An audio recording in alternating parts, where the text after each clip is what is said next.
আজ তোমাদের সাথে শেয়ার করব ফুলকপি বড়ি আলু দিয়ে জ্যান্ত কাতলা মাছের ঝোল রেসিপি। আর এটা কিন্তু করেছিল আমার মা। তো আজকে কিন্তু এটাই তোমাদের সাথে শেয়ার করব যে মা কীভাবে এটা করেছিল। ফার্স্টেই কাতলা মাছগুলোকে ভালো করে নুন হলুদ মাখিয়ে মা কিন্তু ভেজে নিচ্ছিল।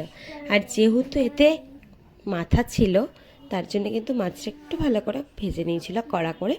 আর এখানে তো কড়াইতে তেল দিয়ে এখানে ফুলকপিগুলোকে নুন দিয়ে ভেজে নিতে হবে। দেখো ফুলকপিগুলোকে কিন্তু ঠিক যখন দেখবে এরকম কালার চলে এসছে ভাজাটাতে, তখন কিন্তু তোমরা আলাদা একটা জায়গায় নামিয়ে রাখবে।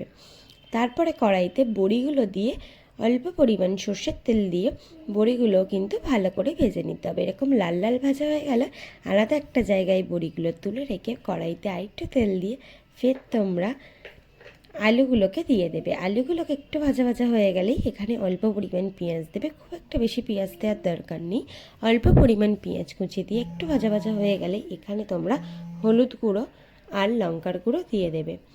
এই সমস্ত কিছু দেওয়ার পর কড়াইতে অল্প পরিমাণ জল দিয়ে দেবে। দেওয়ার পরে এখানে ফুলকপি আর টমেটো কুচি আমরা দিয়ে দিয়েছি।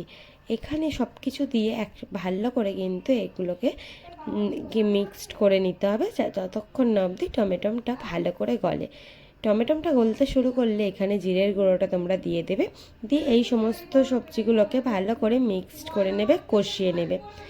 তারপরে এখানে তোমরা অল্প পরিমাণ জল অ্যাড করে দেবে, মানে যতটা পরিমাণ লাগে ফুলকপি আর আলুটা সেদ্ধ হতে ততটা পরিমাণ জল দিয়ে ভালো করে নাড়াচাড়া করে জলটা যখন ফুটে উঠবে ভেজে রাখা বড়িগুলো এর মধ্যে দিয়ে দেবে।